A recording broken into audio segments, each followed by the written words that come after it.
Hello friends, नमस्कार। आज मैं आपको एक कहानी सुनाने जा रही हूँ जिसका नाम है जन्मों का कर्ज। एक सेठ जी बहुत ही दयालु थे, धर्म कर्म में यकीन करते थे। उनके पास जो भी व्यक्ति उधार मांगने आता वे उसे मना नहीं करते थे। सेठ जी मुनीम को बुलाते और जो उधार मांगने वाला व्यक्ति होता उससे पूछते, भाई तुम उधार कब लौटाओगे, इस जन्म में या फिर अगले जन्म में।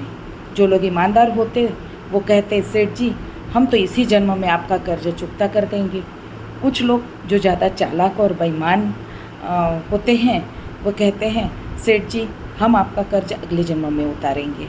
और अपनी चालाकी पर वे मन ही मन खुश होते कि क्या मूर्ख सेठ है, अगले जन्म में उधार की वापसी की उम्मीद लगाए बैठा है। ऐसे लोग मुनीम से पहले ही कह देते वो अपना कर्जा अगले जन्म में लौटाएंगे, और मुनीम भी कभी किसी से कुछ नहीं पूछता था। जो जैसा कहता वैसा वह अपने बही खाते में लिख देता। एक दिन एक चोर भी सेठ से उधार मांगने आया। उसे मालूम था कि सेठ अगले जन्म तक के लिए उधार दे देता है। उस चोर का मकसद उधार लेने से अधिक सेठ की तिजोरी को देखना था। चोर ने सेठ से कुछ रुपए उधार मांगे। मुनीम ने चोर से पूछा, भाई इस जन्म में लौटाओगे या अगले जन्म में। चोर ने कहा, मुनीम जी मैं यह रकम अगले जन्म में लौटाऊंगा। मुनीम ने तिजोरी खोलकर पैसे उसे दे दिए। चोर ने भी तिजोरी देख ली और तय कर लिया कि आज रात में उड़ा दूंगा। रात में ही चोर सेठ के घर पहुंच गया और वहीं भैंसों के तबेले में छिपकर सेठ के सोने का इंतजार करने लगा। अचानक चोर ने सुना कि भैंसों की वह भाषा अच्छे से समझ रहा था और भैंस आपस में बात कर रही थी। एक भैंस ने दूसरी से पूछा, तुम तो आज ही आई हो ना बहन। उस भैंस ने कहा, हाँ आज ही सेठ के तबेले में आई हूँ। सेठ जी का पिछले जन्म का कर्ज उतारना था। तुम कब से आई हो? उस भैंस ने पलट कर पूछा। तो पहली वाली भैंस ने बताया, मुझे तो 3 साल हो गए बहन। मैंने सेठ जी से कर्ज लिया था यह कहकर कि अगले जन्म में लौटाऊंगी। सेठ ने उधार लेने के बाद जब मेरी मृत्यु हो गई तो मैं भैंस बनकर सेठ के तबेले में चली आई।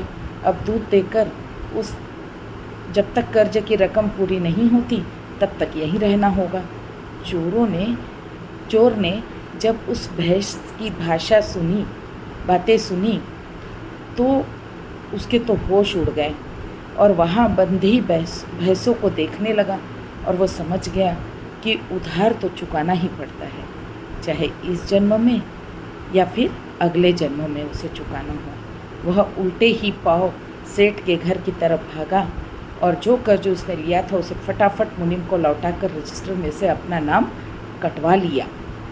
हम सब इस दुनिया में इसलिए आते हैं क्योंकि हमें किसी से लेना होता है तो किसी को देना होता है। इस तरह प्रत्येक को कुछ न कुछ हिसाब लेने देने के हिसाब चुकाने होते हैं। इस कर्ज का हिसाब चुकता करने के लिए इस दुनिया में कोई बेटा बनकर आता है तो कोई बेटी बनकर आती है, कोई पिता बनकर आता है, कोई माँ बनकर आती है, कोई पति बनकर आता है तो कोई पत्नी बनकर आती है, कोई प्रेमी बनकर आता है तो कोई प्रेमिका बनकर आती है, तो कोई मित्र बनकर आता है तो कोई उसका शत्रु बनकर आता है, तो कोई पड़ोसी बनकर, कोई रिश्तेदार बनकर आता है। चाहे सुख हो या दुख हो, हिसाब तो सबको देना ही पड़ता है। यही प्रकृति का नियम है। इसलिए साथियों, किसी का उधार रखो मत और किसी का देनदारी भी मत रखो और लेनदारी भी मत रखो, नहीं तो अगले जन्म में फिर किसी रूप में हमें आना पड़ेगा। धन्यवाद। फिर मिलते हैं अगली कहानी में।